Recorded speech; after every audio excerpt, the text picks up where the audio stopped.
করেছিলাম এই প্যান্ডেমিক সিচুয়েশনে আমরা যেভাবে পড়াচ্ছি তাতে আশা করি তোমাদের অনেক উপকার হচ্ছে বা তোমরা অনেক কিছু শিখতে পারছো বা জানতে পারছো। কমেন্ট সেকশনে প্রশ্ন রাখবে। আগে শেষ করেছিলাম যেখান থেকে সেখান থেকে শুরু করছি। আগে শেষ করেছিলাম কোথায়? ক্লজ। ক্লজ হচ্ছে গিয়ে গ্রুপ অফ ওয়ার্ডস যার মধ্যে অবশ্যই একটা ফাইনাইট ভার্ব থাকতে হবে। গ্রুপ অফ ওয়ার্ডস যার মধ্যে অবশ্যই একটা ফাইনাইট ভার্ব থাকতে হবে। একটু চলে এসো, আমরা একটু টেক্সটে চলে আসি। তোমাদের টেক্সট বইতে আশা করি এতক্ষণ টেক্সট বইটা হাতের কাছে নিয়ে বসেছো। টেক্সট বইতে একদম প্রথম যে চ্যাপ্টারটা আছে ফাদার সেলফ, সেই গল্পটা তোমরা অলরেডি পড়েছো নিশ্চয়ই, আর কে নারায়ণ। আমি তো টেক্সটের বিশদে এখন ঢুকছি না, কিন্তু টেক্সট থেকে যে গ্রামারটা আমরা শিখতে পারি তার দিকে একটু ইঙ্গিত করতে চাইছি। সেটা হচ্ছে, দেখো তোমরা এই টেক্সটের ইউনিট 3 আমার কাছে যে বইটা আছে সেই বইতে পেজ নাম্বার 6 দেখতে পাচ্ছি। ইউনিট 3তে একদম প্রথমে যে সেন্টেন্সটা আছে একটু খেয়াল করে দেখো। As he entered the school gate an idea occurred to him. সেন্টেন্সটা পেয়েছো? সেন্টেন্সটা প্রথমেই দেখো অ্যাজ ওয়ার্ডটা রয়েছে। আমি আগেই বলেছি অ্যাজ কিন্তু একটা লিঙ্কার। তাহলে আমরা কি দেখতে পাচ্ছি যদি বিচার করি এই সেন্টেন্সটাকে, যে এই সেন্টেন্সটাতে আমরা প্রথমে একটা লিঙ্কার দেখতে পাচ্ছি। আচ্ছা, লিঙ্কার তো একটা দেখতে পেলাম, তাতে কি প্রমাণ হলো? তাতে একটা জিনিস প্রমাণ হলো যে as he entered the school an idea occurred to him, এই সেন্টেন্সটা অবশ্যই একটা কমপ্লেক্স সেন্টেন্স হওয়ার সম্ভাবনা প্রবল। যদি কমপ্লেক্স সেন্টেন্স হয় তাহলে আমরা আগে দেখেছি কমপ্লেক্স সেন্টেন্সে more than one finite verb থাকবে। তাহলে এই সেন্টেন্সটা কি একাধিক ফাইনাইট ভার্ব আছে? অবশ্যই আছে। খেয়াল করে দেখো, as he entered the school. Enter, enter মানে প্রবেশ করা, তার পাস্ট ফর্মটা এখানে আছে। আমি আগেই বলে গিয়েছি যে কোনো ভার্বের পাস্ট ফর্মটা কিন্তু ফাইনাইট ভার্ব হিসেবে গণ্য হবে। তাহলে এন্টার্ড এটা একটা ফাইনাইট ভার্ব। আর একটা ফাইনাইট ভার্ব দেখতে পাচ্ছি অ্যান আইডিয়া অকার টু হিম। যদিও অকার টু একটা গ্রুপ ভার্ব, তোমরা জানো অকার টু মানে হঠাৎ করে মনে পড়ে। এমনি অকারের মানে কি? এমনি অকারের মানে ঘটনা ঘটা, কিন্তু অকারের পরে টু প্রিপোজিশন যুক্ত হয়ে এটা একটা গ্রুপ ভার্ব তৈরি হয় যার মানে হয় হঠাৎ করে মনে পড়া বা মনে আসা। তাহলে সেন্টেন্সটাতে আমরা অলরেডি দুটো ফাইনাইট ভার্ব দেখতে পেলাম। আর আমি আগে একটা হিসেব দিয়েছি, যে কটা ফাইনাইট ভার্ব থাকবে তার থেকে একটা কম লিঙ্কার থাকবে। তাহলে এই সেন্টেন্সটাতে তাহলে দুটো ফাইনাইট ভার্ব আছে। তাহলে লিঙ্কার এক কটা থাকার কথা, লিঙ্কার একটা থাকার কথা, লিঙ্কার একটাই আছে। খেয়াল করে থাকবে অ্যাজ। এইবার গোটা সেন্টেন্সের মধ্যে আমরা যদি বিচার করে দেখি তাহলে এন্টারটাকে কেন্দ্র করে একটা গ্রুপ অফ ওয়ার্ডস আছে। যেমন he entered the school gate, এই পর্যন্ত একটা নির্দিষ্ট মানে আছে। An idea occur to him, এই পর্যন্ত নির্দিষ্ট একটা মানে আছে। তাহলে এই দুটো যে অংশ, এই দুটো অংশের বলতেই পারি আমরা যে এরা গ্রুপ অফ ওয়ার্ডস, নির্দিষ্ট মানে আছে যার। তার মানে ক্লজের আর একটা ক্যারেক্টারিস্টিক কী দাঁড়ালো? গ্রুপ অফ ওয়ার্ড হতে হবে, যার একটা ফাইনাইট ভার্ব থাকতেই হবে এবং যার একটা নির্দিষ্ট মানে থাকবে, নিজস্ব মানে। এটা অন্য কারোর উপর ডিপেন্ড এখন আপাতত করবে না। অর্থাৎ he entered the school gate মানে হলো সে স্কুল গেটে ঢুকলো। আর একটা কি অংশ আছে? অ্যান আইডিয়া অকার টু হিম, তার একটা কি মানে হলো? তার একটা বিষয় বা একটা আইডিয়া, একটা ধারণা, একটা ভাবনা তার মাথায় এলো, হঠাৎ করে মনে পড়লো। দুটো সম্পূর্ণ আলাদা পার্ট। এই দুটো পার্টকে জুড়ছে কে? অ্যাজ। জোড়ার জন্য যে সবসময় মাঝখানেই থাকতে হবে এমন ব্যাপারটা নয়। মানে অর্থবোধক হতে গেলে অ্যাজকে বা যে কোনো লিঙ্কারকে সামনেও দেওয়া যেতে পারে, ওটা বিষয় না। অনেক সময় লিঙ্কার উজ্জ্বল থাকে, সেই উজ্জ্বল ব্যাপারটা আমি দেখাবো। দেখো, তাহলে এই সেন্টেন্সটা আমরা দেখতে পেলাম, আমরা যদি যেভাবে বিচার করছি সেই বিচারের দিক থেকে এই সেন্টেন্সটা অবশ্যই 100% একটা কমপ্লেক্স সেন্টেন্স এবং তাতে দুখানা ক্লজ দেখতে পাচ্ছি। ক্লজের চ্যাপ্টারে যখন আমরা আলাদা আলোচনা করবো, অন্য কোনো স্যার যখন আলোচনা করবেন, তখন তোমরা ক্লজের একটু বিশদ জেনে নেবে, কত ধরনের ক্লজ হয়, সেই ক্লজগুলো কি চিনব কী করে, সেটা অন্য বিষয়, অন্য একটা চ্যাপ্টার। আপাতত আজকে আমি কমপ্লেক্স সেন্টেন্স আইডেন্টিটি কী করে আমরা এস্টাবলিশ করব, সিম্পল সেন্টেন্স কী করে আমরা আইডেন্টিফাই করবো একটা টেক্সট পড়তে পড়তে, সেইটা একটু বোঝাচ্ছে।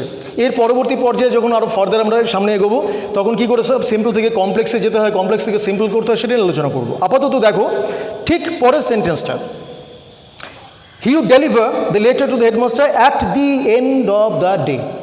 খুব ভালো সেন্টেন্স, খেয়াল করে দেখো। সেন্টেন্সটা বিরাট লম্বা, আগের সেন্টেন্সের তুলনায় অনেকগুলো ওয়ার্ড বেশি আছে এটাতে। He would deliver the letter to the headmaster at the end of the day. এখন এই বড় সেন্টেন্স দেখে কি মনে হচ্ছে? অনেকে ভাবনা চিন্তা না করি দুম করে বলে দেবে এত বড় যখন সেন্টেন্স তখন এটা নিশ্চয়ই সিম্পল হবে না, এটা কমপ্লেক্স হবে। কিন্তু আমাদের সিম্পল কমপ্লেক্স বিচার করার জন্য সেন্টেন্সের লেংথ বিচার করলে চলবে না। আমাদের বিচারের বিষয় একটাই, ফাইনাইট ভার্ব কটা আছে। তো এই সেন্টেন্সটা বড় হতে পারে, আগের সেন্টেন্সের থেকে একটু দীর্ঘতর হতে পারে, কিন্তু সেন্টেন্সের মধ্যে ফাইনাইট ভার্ব কটা আছে যদি আমরা খুঁজে দেখি একটু ভালো করে। He would deliver the letter, deliver, এই ডেলিভারটা কিন্তু ফাইনাইট ভার্ব, আর বাকি যে শব্দগুলো আছে তার মধ্যে একটাও কিন্তু ফাইনাইট ভার্ব নয়। তাহলে কি দাঁড়ালো? সেন্টেন্সটা দীর্ঘতর হলেও সেন্টেন্সে ফাইনাইট ভার্ব একটা, অথচ আগের সেন্টেন্সটা তুলনায় থেকে ছোট, শর্টার সেন্টেন্স, কিন্তু তাতে ফাইনাইট ভার্ব ছিল দুটো। সেই দুটো ফাইনাইট ভার্ব থাকার কারণে আগের সেন্টেন্সটা হয়ে গিয়েছিল কি কমপ্লেক্স সেন্টেন্স, আর এই সেন্টেন্সটা দীর্ঘতর হওয়া সত্ত্বেও সেন্টেন্সে যেহেতু একটা মাত্র ফাইনাইট ভার্ব আছে, অতএব সেন্টেন্সটাকে আমরা কি বলবো? আমরা বলবো সিম্পল সেন্টেন্স। তাহলে সিম্পল সেন্টেন্সে এতগুলো ওয়ার্ড, এর উপযোগিতা কি? উপযোগিতার বিষয়ে বলতে গেলে একটা ছোট্ট জিনিস খেয়াল রাখো, যদি আমরা দেখি ডেলিভার, এইটাকে ফাইনাইট ভার্ব তো আমরা আগেই বুঝে নিয়েছি, তাহলে ডেলিভারের সাবজেক্টটাকে হি, কে ডেলিভার করছে? আমরা সাবজেক্ট কী করে পাই? ফাইনাইট ভার্বকে কে দিয়ে প্রশ্ন করি, কে বা কারা দিয়ে প্রশ্ন করলে। তো যদি প্রশ্ন করি ডেলিভার করা মানে চিঠিটাকে দিয়ে দেওয়া, তো ডেলিভার কে করার কথা, কার করার কথা? কে করবে? হি, সাবজেক্ট পাচ্ছি হি। কাকে করবে বা কি ডেলিভার করবে? এখানে দুটো অবজেক্ট, লেটার ডেলিভার করবে আর কাকে করবে? Two the headmaster. তাহলে হেডমাস্টার পর্যন্ত একটা মানে হয়ে গেল।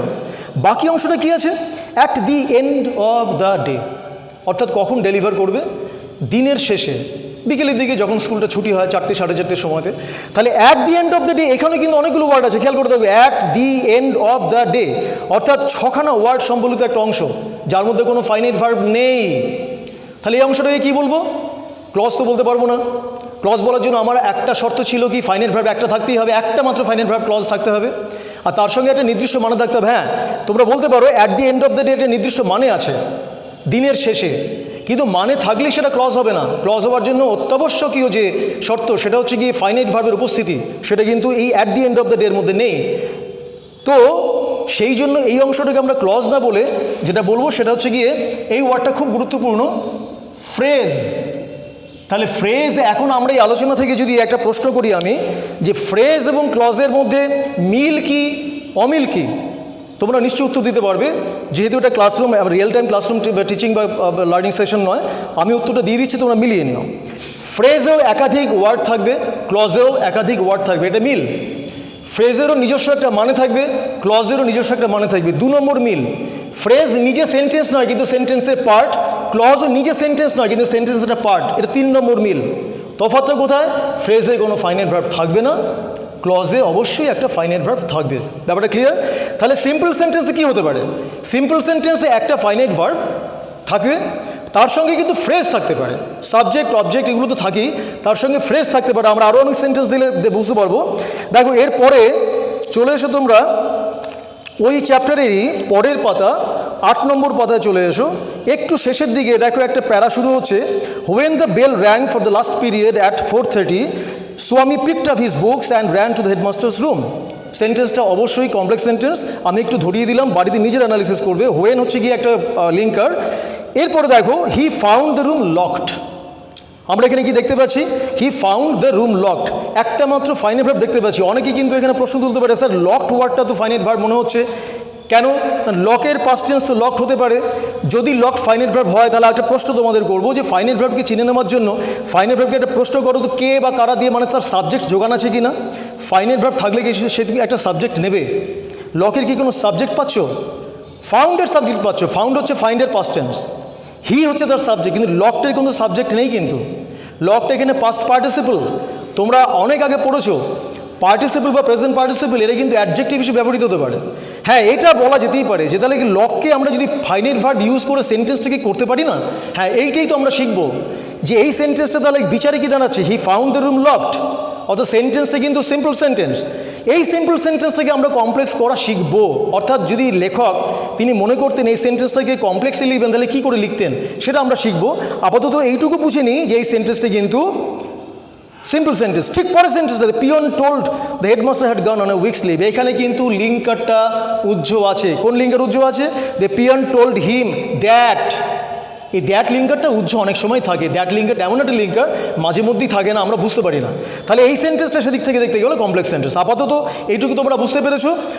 পরে আমাদের ক্লাস কন্টিনিউ করবো এইরকম বিষয়টা। এই বিষয়টা অত্যন্ত জটিল বিষয়, আরও বেশ কয়েকটা ক্লাস লাগবে। তোমাদের এই ভিডিও ভালো লাগলে তোমরা নিশ্চয়ই সাবস্ক্রাইব করবে আর শেয়ার করবে, এবং প্রশ্ন থাকলে কমেন্ট সেকশনে প্রশ্ন করে জানাবে। পরের পর্বে আমরা এটা কন্টিনিউ করবো।